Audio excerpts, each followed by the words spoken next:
দুৰন্ত কৃষ্ণই ভাবিছে কি নিজকে মহাবলবান বকুলৰ গুটিৰ আগত প্ৰকাশিছে বীৰত্ব জীৱান অসামিছে চৌপাশে তাৰেই মহিমা আৰু সেই হেনো কাৰান্ত জম্মুৰ দৈপকীৰ গৰ্ভদা অষ্টম সন্তান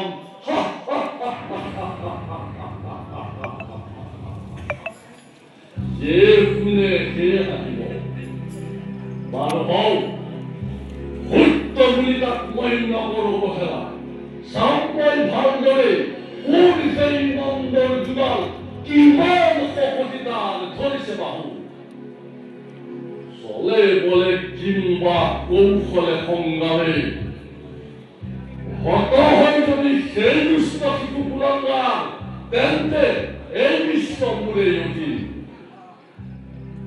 সে দেহৰ ধনী মূৰ ৰাক্ষসী দৈপকী তাইৰে পুত্ৰ হৈ সন্তা হব উঠিলো নিশ্চিতা দৈপ বলবান নহলে লুকিবা দৰে মানুহ এক কৰি কাৰাগাৰ শত শত প্ৰহৰী ব্যস্তি কৃষ্ণ ঐক্য অন্ধকাৰ প্লাৱন ধুমুহা সকলোৰে মাজে দেখো ৰখি যাব পাৰিলি ভয় ওলাই পুত্ৰক লুকাই থব মন্দিৰ ফুৰে ষড়যন্ত্ৰ তলে তলে গুপ্ত ষড়যন্ত্ৰ বিশ্বাসে সকলোৱে কংসৰ বিনা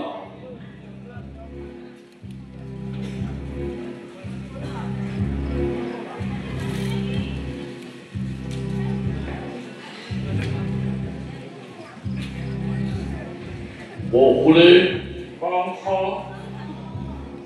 দৈপকীৰ অষ্টম সন্তান যিয়ে উঠিবি তাৰ ভয়ত মহাৰাজ কংস প্ৰতাৰক বিশ্বাসঘাত বহুলে প্ৰতাৰক নহয় বিশ্বাসঘাতক নহয় প্ৰতাৰণ আৰু বিশ্বাসঘাতকতা কৰিছা তুমি কংসই তুমি প্ৰত্যেক সন্তান জন্মমাত্ৰেই মোৰ হাতত সমৰ্পণ কৰিম বুলি প্ৰতিজ্ঞা কৰিছে নহয় কোন নীতিমতে সেই প্ৰতিজ্ঞা ভংগ কৰি যাব খোজে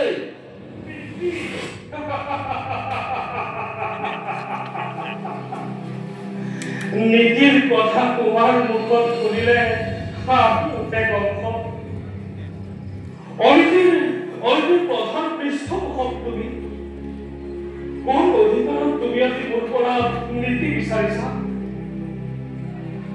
বহুপুৰা মই প্ৰতিজ্ঞা ৰক্ষা কৰিবলৈ সদায় প্ৰস্তুত আছিলো সৰ্বোত্তম প্ৰতিজ্ঞা ৰক্ষা কৰি তোমাৰ হাতত যমৰ হাতত অৰ্পণ কৰিছিলো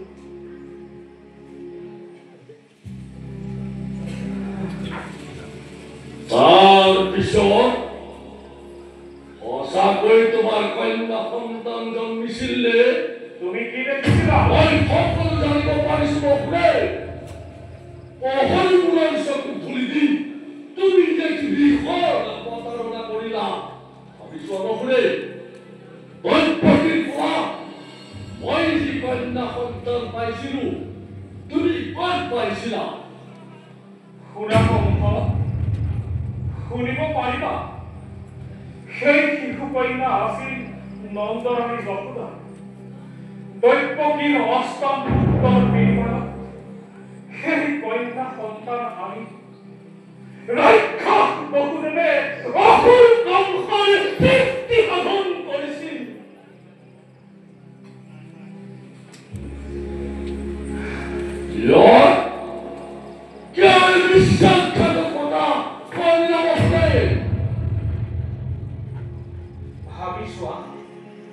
ভাবিছোৱা কংস, তুমি জানো মোক বিশ্বাস কৰিছিলা? শত সহস্ৰ প্ৰহৰীৰ বেষ্টিত কাৰাগাৰত বন্দী কৰি থৈ তুমি জানো মোক বিশ্বাসঘাতক হ'বলৈ বাধ্য কৰা নাই? তোমাৰ মৰমীয়া সকলে আজি জানো ৰাজভক্ত মোক বিদ্ৰোহী কৰি তোলা নাই? প্ৰবঞ্চক প্ৰদায়িকা বিশ্বাসঘাতকতা কৰে, অত্যাচাৰ প্ৰপীড়িত প্ৰদায়হে ৰাজশক্তিৰ বিৰুদ্ধে বিদ্ৰোহৰ দাবাগ্নি জ্বলায়। এই কথা ধ্ৰুৱ সত্য। তথাপিতো শুনে, তুমি মোক ধন্যবাদ দিয়া। এতিয়াও তুমি জীয়াই আছা, এতিয়াও তোমাৰ মাংস টুকুৰা টুকুৰ কৰি কাটি শিয়াল কুকুৰক ভাগ কৰি দিয়া হয়। সেৱা কৰিবা দাদা। তোমাৰ কথা মই স্বীকাৰ কৰিব নোৱাৰিম। জীৱন মৰণৰ গড়টো তুমি নোপোৱা। ৰজাৰ ওপৰতো বিচাৰত আছে। অহাৰ শক্তি দৰ্প নকৰিবা। লাজ লগা নাইনে তোমাৰ?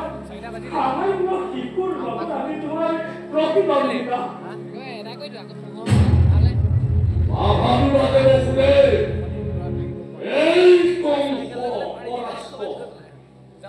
আৰু তোমাৰ সকলো দোষ আজি মই মাৰ্জনা কৰিলো, তাৰকে অসুদামৰ শিকলি খুলি দিলে।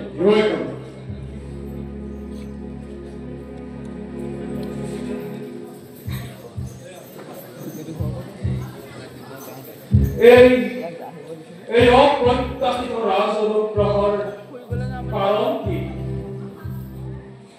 বকুলৰ পৰা ৰামকৃষ্ণ আদি দিয়া অসম্ভৱ। এই ৰাজপুত্ৰৰ পুৰস্কাৰ প্ৰয়োজন নাই। ভালদৰে ভাবি চাব বসুদেৱ, কংসৰ অনুগ্ৰহ, এই ৰাজপুকুৰ আৰু মথুৰাৰ সিংহাসন সকলো তোমাৰ। লোভ নেদেখুৱাবা। লোভ দেখুৱাই ধ্বংসৰ পথলৈ নমাই নিদিবা। ব্যক্তিগত সুখ ভোগৰ নিমিত্তে এই বকুলে স্বৰ্গৰ সিংহাসন নিবিচাৰে। মোৰ নিচিনা দুৰ্ভগীয়া মথুৰাৰ লক্ষ্য প্ৰদায় স্ব অধিকাৰৰ পৰা বঞ্চিত হৈ তোমাৰ মত কৰ্মত স্বাচ্ছন্দ্য অনন্ত ৰাজ বিষয়াসকলৰ অত্যাচাৰত জৰ্জৰিত হৈ উঠিছে। মোক বশ কৰি মোৰ সহায়েৰে তোমাৰ প্ৰতিদ্বন্দ্বীক নিধন কৰি তোমাৰ কুশাসন যুগমে কৰিব বিচাৰিছা, নহয়নে কংস? সপোনতো তেনে আশা নকৰিবা। বসুদেৱৰ দ্বাৰা এই কাৰ্য অসম্ভৱ। পুনৰ কাৰাগাৰলৈ যাব লাগিব, পুনৰ কাৰাগাৰলৈ যাব লাগিব বসুদেৱ। একেবাৰে নহয়, তিনিকৈ তাতে প্ৰাণ বিসৰ্জন দিব লাগিব।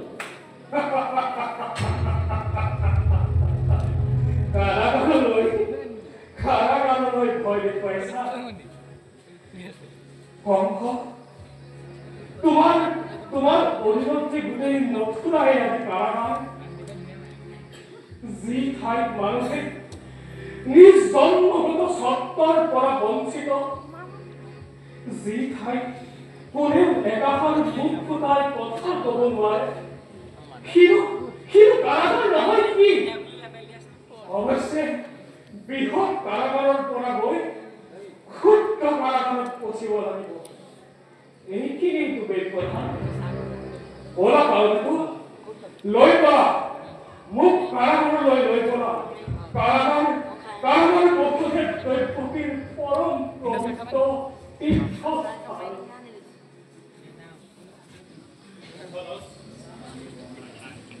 মহাৰাজ, ময়ে কৰিম মহাৰাজ।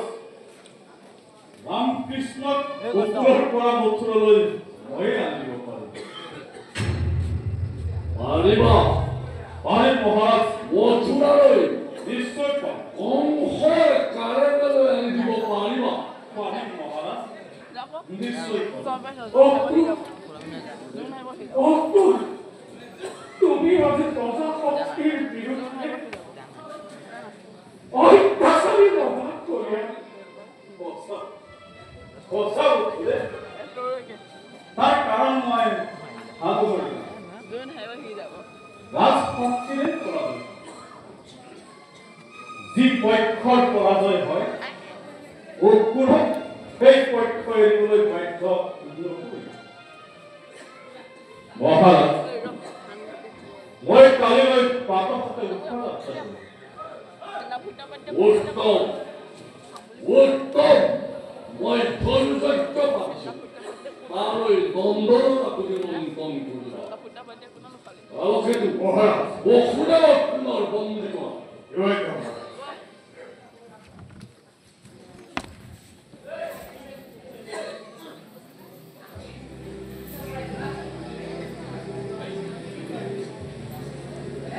আলোকেতো মহাৰাজ মোহনীহঁতৰ আদেশ দিবা নিতৌ যেন নতুন নতুন শাস্তি প্ৰদান কৰি কংসৰ পৰা অনুভৱ কৰা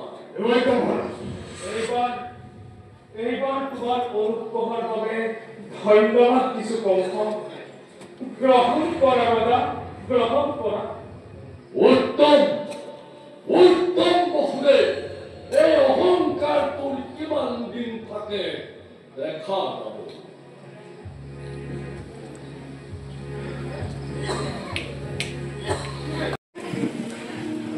কিন্তু তুমিতো জানাই নহয় অসুৰ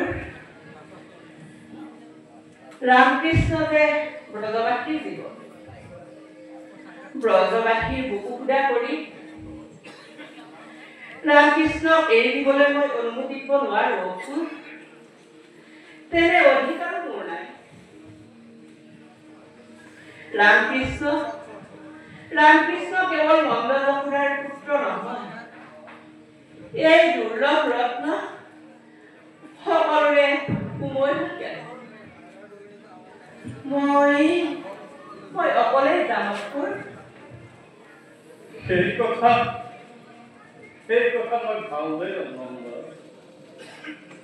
তথাপিও আপোনাক অনুৰোধ কৰিছো 2-4 দিনলৈ ৰামকৃষ্ণক এৰি দিয়ক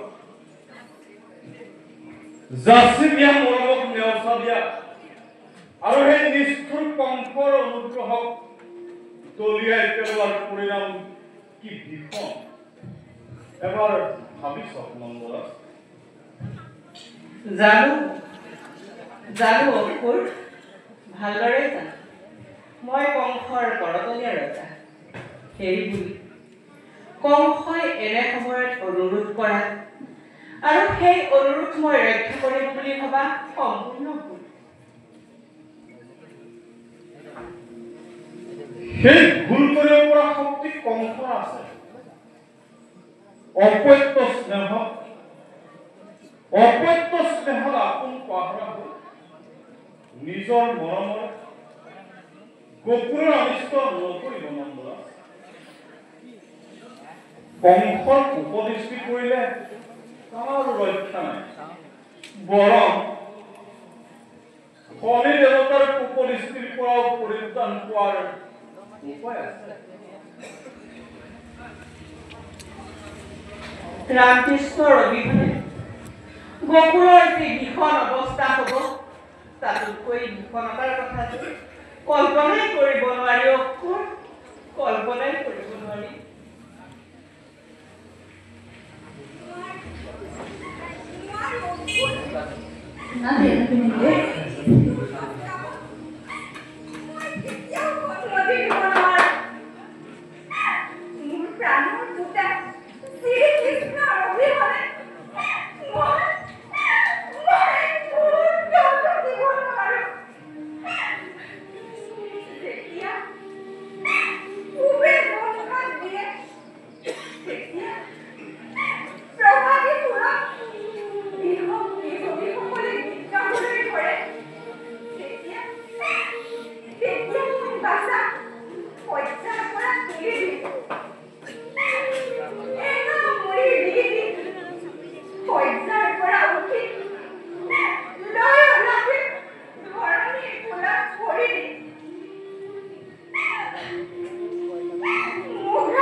বাঁচা চকুৰ দৃষ্টি শক্তিৰ অন্তৰ্ধান হৈ যায়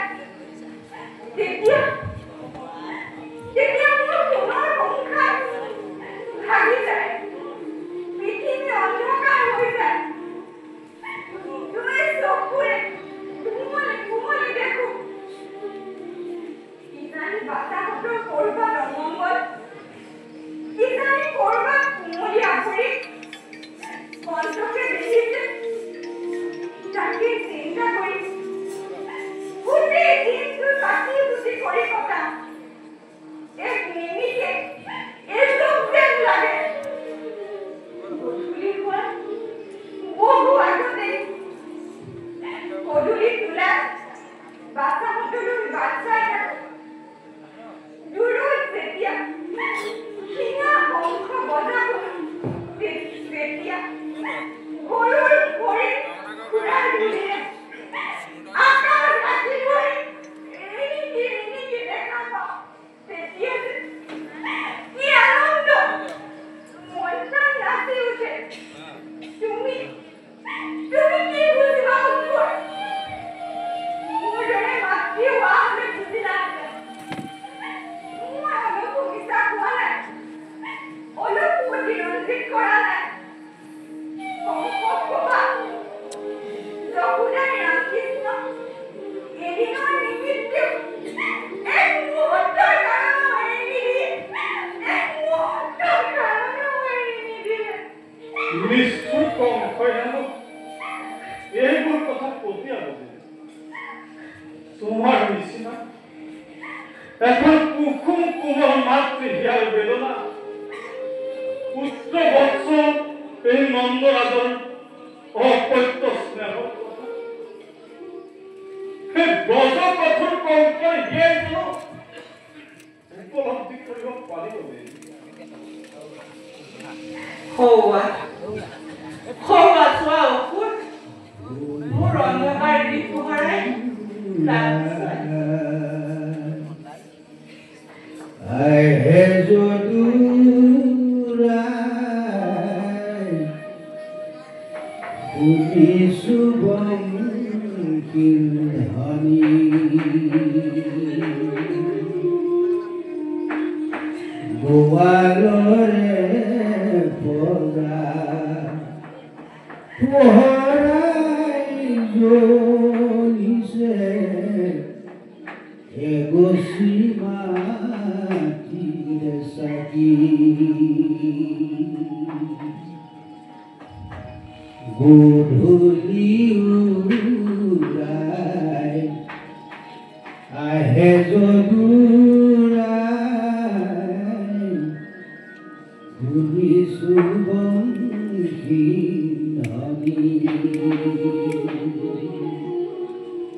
আমাৰ মৰমত আহিছা যেতিয়া আমি সহজতে যাবলৈ নিদিওঁ কোৱা খুৰা কেইদিন থাকিবা মই লগতে তোমালোকক মথুৰালৈ নিবলৈ মথুৰাত ঘৰলৈ আৰু তাকে চাবলৈ কংসই তোমালোকক নিবলৈ পাইছে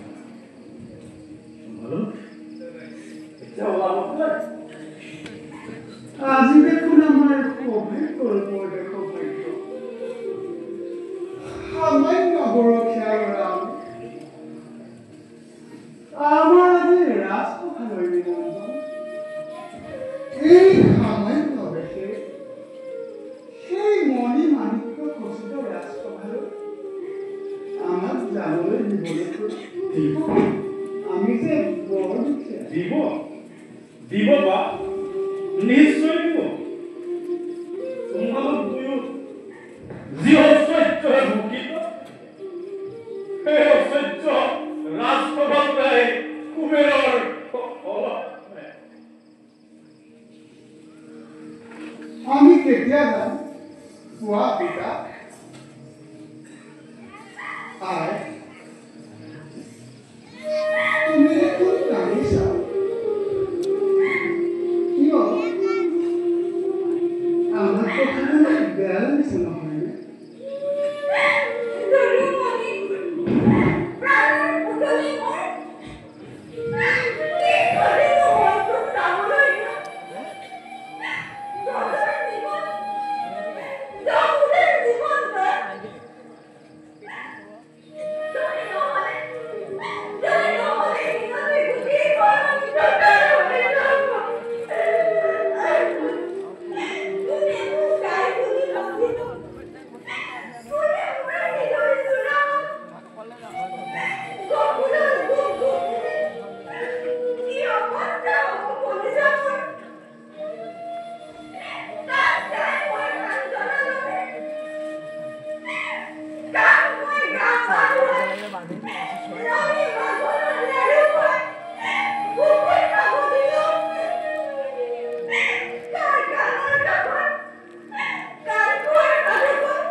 এইদৰে আমাৰ স্নেহতে গুৰুবোৰ গোটেই সংসাৰখন পাহৰি পেলাবা নহয়নে?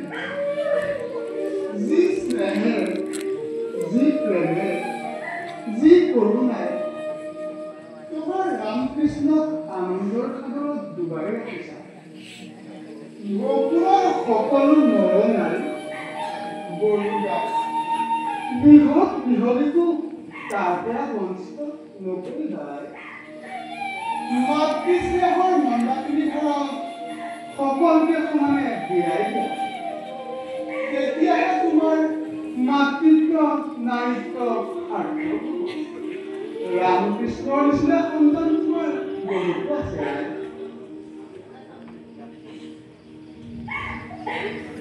আমি আকৌ আহিম নহয়। আমাৰ বিৰুদ্ধে ভয় কাৰণ একো নাই। অকুল খুৰা আৰু পিতাও লগত যাব লাগিব। কোৱা পিতা, সন্মতি দিবানে? গৰখীয়া ল'ৰাৰ আজি ৰাজপ্ৰভাতৰ এনে সোণালী সুযোগ সদায় নিদিয়ে। সন্মতি দিয়ক, সন্মতি দিয়ক মহামৰা। মই সকলো কথা ভাবি চাই বহুত বিপদত পৰিছো দাদাবাবু।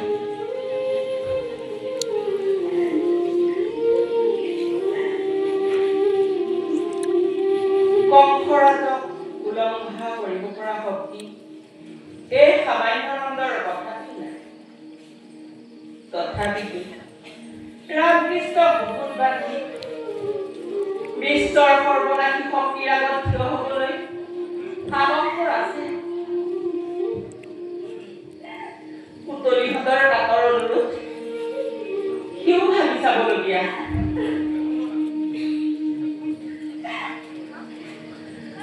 কংসৰ ৰাজসভাৰ পৰা সিহঁত নিৰাপদে ঘূৰি আহিব, সেই কথা মনে নহয়।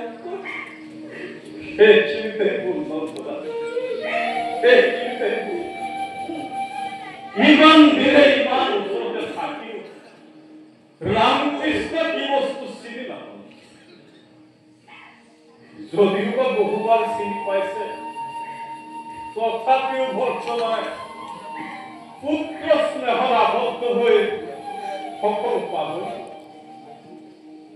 সেই বিষয়ে চিন্তা কৰিবলগীয়া। পিতা, আমি নিৰাপদে উলতে আহিম। কংসৰাজে আমাৰ একো নষ্ট কৰিব নোৱাৰে। আমাক যাবলৈ দিয়া পিতা। কি হ'লে যাওঁ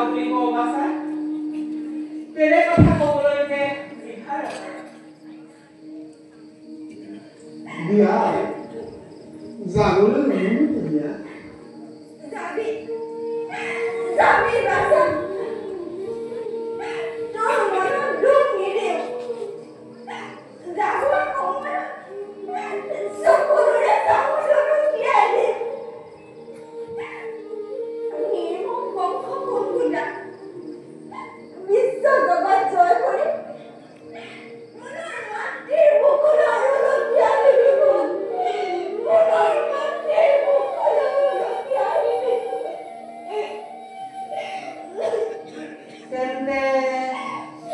তেন্তে কালি ৰাতিপুৱা তেনে কৰিছে সেইবাবে সময়মতে যজ্ঞ পাম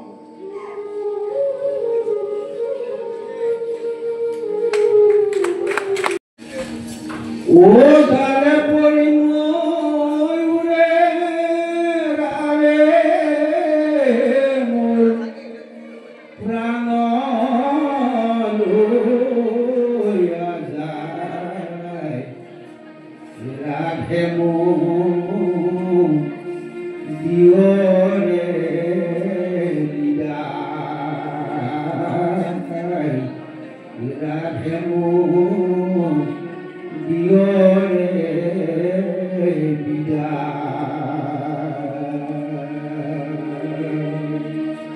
ইয়ে ৰাধে কিবা হেতু বিষণ্ণ বদনে কৰিছা অপেক্ষা হে প্ৰভু তুমি চিৰদিনৰ বাবে পৰ্যধান ত্যাগ কৰিবা আমাৰ কি গতি হ'ব তোমাৰ বিৰহ যন্ত্ৰণা কেনেকৈ সহ্য কৰিম হে কানু তোমাৰ স্মৃতিৰ চিনস্বৰূপে তোমাৰেই বাহিনী দুখুনে ৰাতিলৈ দান কৰিব যোৱা হে ৰাধা কৃষ্ণ দুয়ো অভিন্ন তেনেস্থলত কিয় কৰিছা তথাপি তোমাৰ মনোবাঞ্ছা পূৰণৰ হেতু এই মোৰ এই বাৰীটি মই তোমাৰ হাতত অৰ্পণ কৰিম এতিয়া আনন্দেৰে বিদায় দিয়া চোৱা দাসী মানে কেতিয়াও নাপাহৰা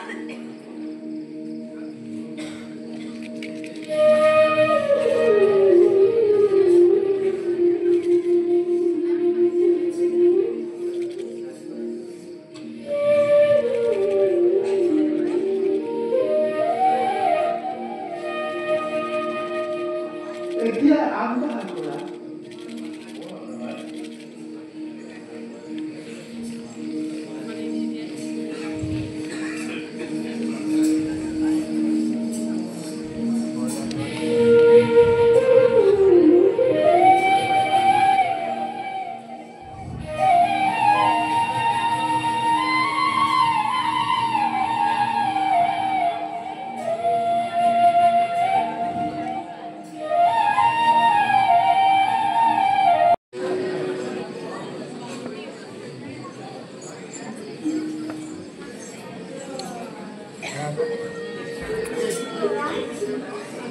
মথুৰাৰ নৰনাৰী আছে বৰ্তমান হ'ল আজি সকলোৰে মহামুক্তি লাভ কঠোৰ তপস্যা কৰি যুগ যুগান্তৰে নেপাই দৰ্শনদাৰ সিদ্ধ মুনি কবে মথুৰাৰ দুৱাৰত ৰামকৃষ্ণ ৰূপে মুক্তিমান হ'ল বিষ্ণু আহা হে মথুৰাবাসী আহা যত বিশ্বৰ মানৱ চৰণত বাগৰি পৰা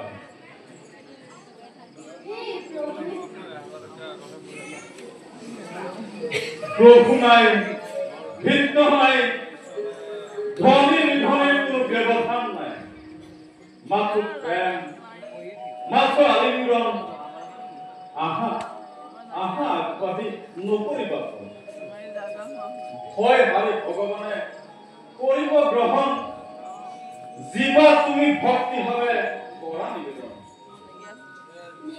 অতিকে সামান্য কংসৰ মালিনী মই আনিছো ফুলৰ মালা সুগন্ধি চন্দন স্বৰূপতে কংসৰাই এই সামগ্ৰী কদাপিত নোহে যোগ্যজন মেলিছে আগত সেই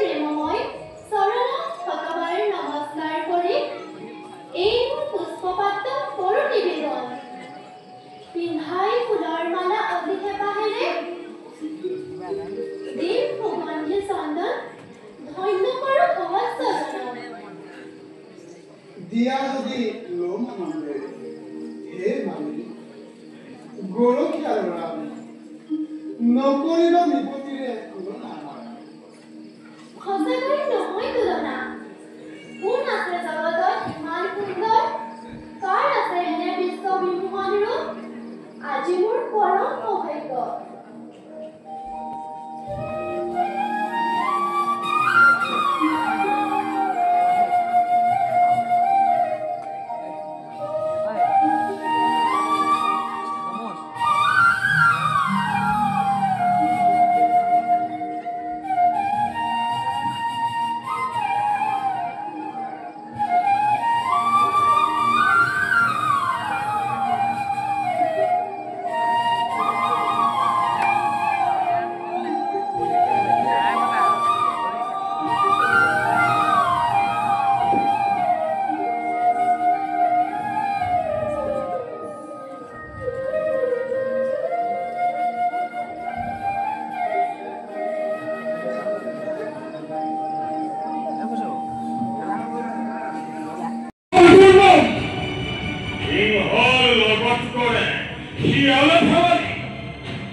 বহুদান্তব্যকে নহয় কিংবা মথুৰাৰ পদায় নহয়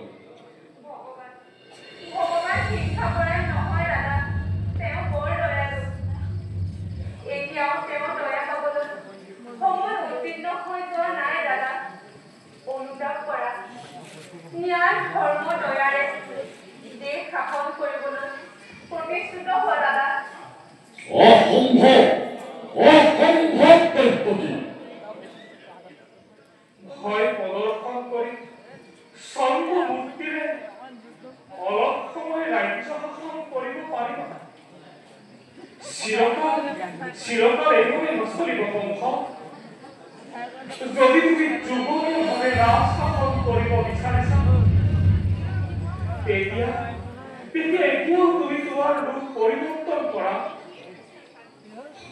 বহুলে কম হয় কেতিয়াও ভুল নকৰে আৰু কৰিলে সেই ভুল সংশোধন কৰাৰ কোনো প্ৰয়োজন নাই কিংবা সেই ভুলৰ বিচাৰ কৰি শাস্তি দিব পাৰোঁ এই বিশ্বাস কৰোঁ নাই অনৰ্থক তৰ্ক কৰি লাভ নাই কংস আমি তোমাৰ মুক্তিদান ল'বলৈ অসমৰ্থ উত্তম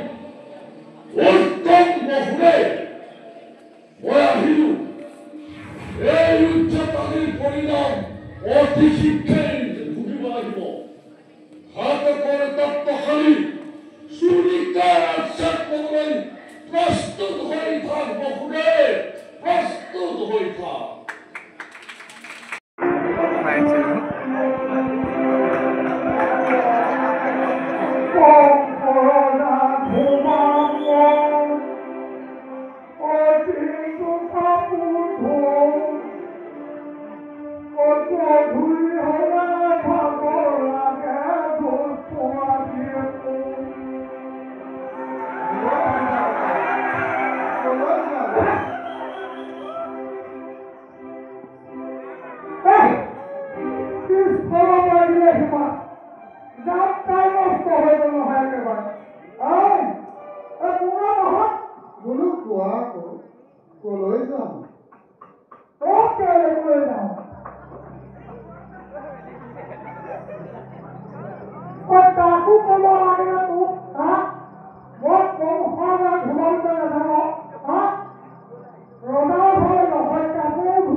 উত্তম কথা আমিও ৰাজচৰণলৈকে যাবলৈ আহিছো চোৱাচোন ধোবা ককাই আমাৰ তাত ৰাজসভাৰ উপযোগী সাজপাৰ নাই দুয়োকে ৰাজ পৰিচয় দিয়াচোন বাৰু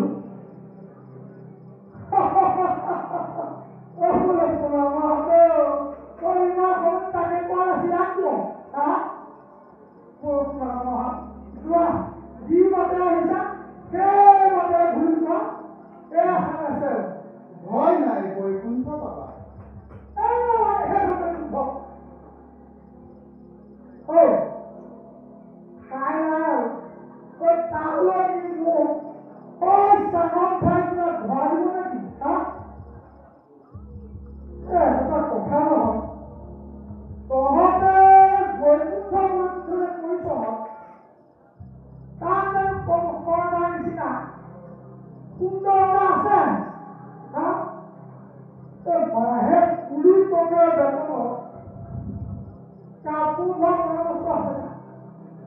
তাত যে কাপোৰ ধুবৰ আৱশ্যক নাই সেই ৰাজ্যত সকলো সমান তাত যে কাৰো অভাৱ অভিযোগ অৰ্থ অনাটন একোৱেই থাকিব নোৱাৰে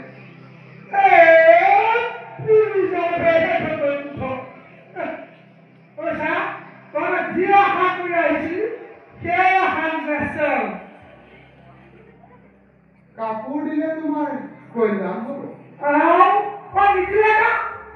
আমি বলেৰে নিম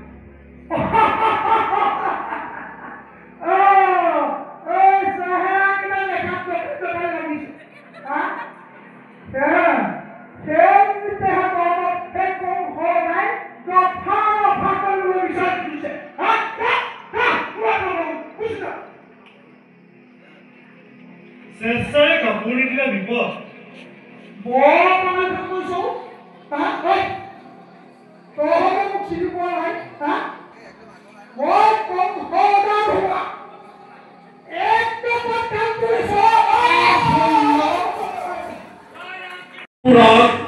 আজীৱন কুঁৱলী সমাগত সকলোকে মই সাদৰ অভ্যৰ্থনা জনাইছোঁ ৰামকৃষ্ণপুৰ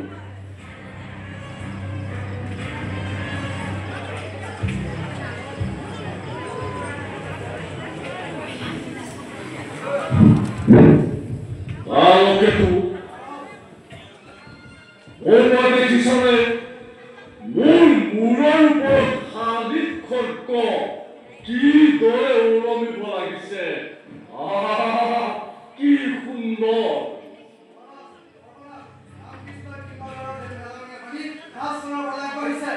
কি শুভ সম্বাদ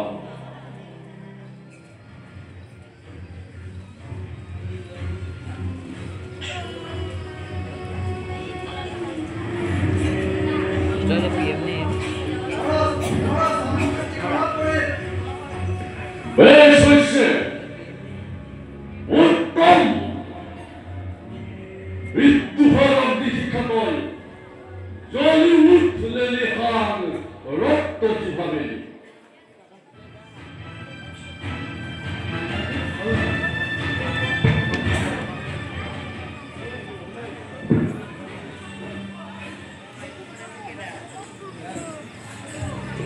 মহারাজ অক্বর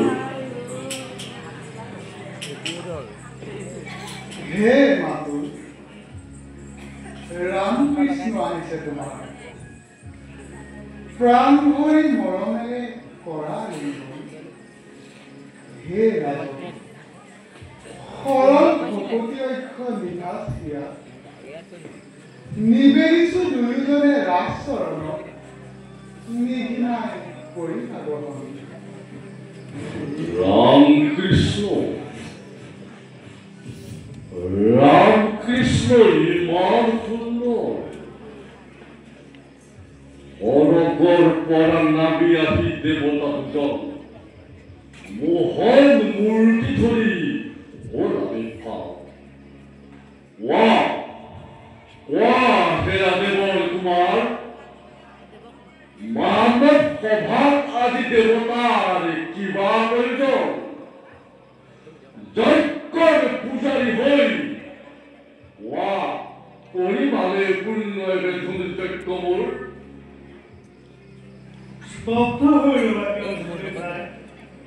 মিত্ৰ হৈ মাতি আমি কিবা হেতু বাটে ঘাটে ৰাজচৰণৰ শত্ৰুলৈ ঘটনা কৰিলে আমাক শত্ৰু কিংবা মিত্ৰ আমি কোৱা হে মাতো শত্ৰু শত্ৰু শত্ৰু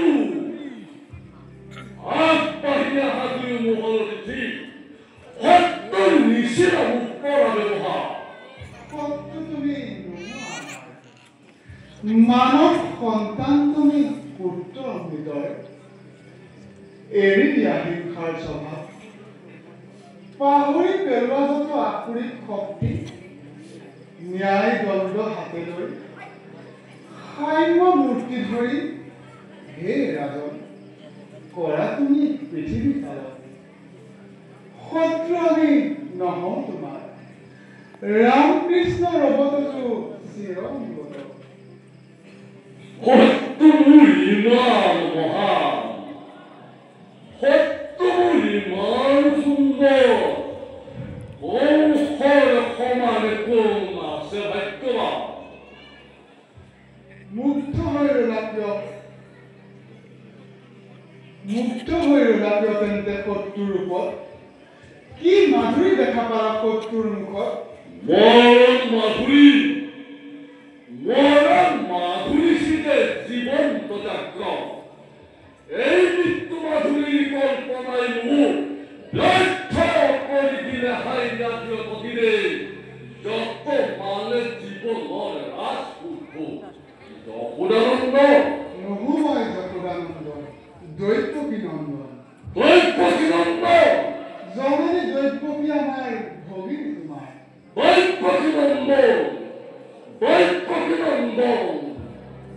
কোৱা আছে যদি বক্তব্য বিশেষ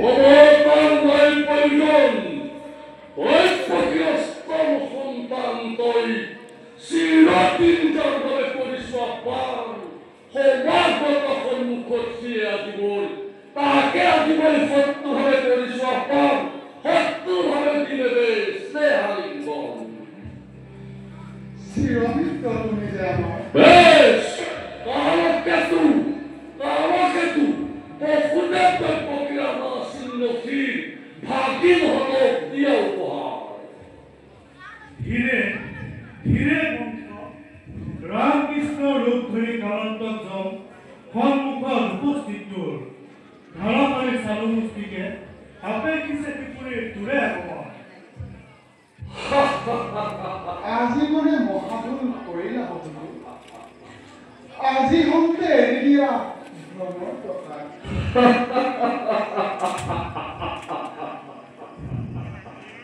লোহে হম অতি সত্য জীৱনৰ কৰ্মূৰ কৃষ্ণ বিধান দৈপকীনন্দন সংসাৰ হাতত আদি দুৰ্নিশ্চিত মৰম অসহনীয় বলদ বচন আই কৃষ্ণ প্ৰত্যাহাৰ কৰাৰ বাবে ক্ষমাৰ বিনা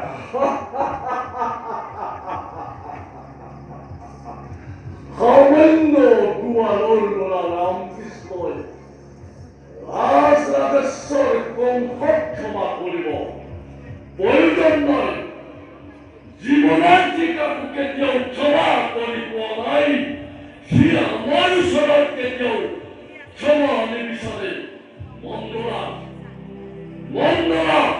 তুমি বিদ্ৰোহী বসুদেৱৰ পুত্ৰক আশ্ৰয় দি ৰাখিছিলা তাৰ শাস্তি কি তুমি জানানে মহাৰাজ প্ৰয়োজন নাই দয়া নাই ক্ষমা নাই মমতা নাই কংস আদি ধ্বংসৰ প্ৰতিমূৰ্তি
কৃষ্ণৰ মূৰ্তি আৰু ধৰিষাৰ প্ৰতি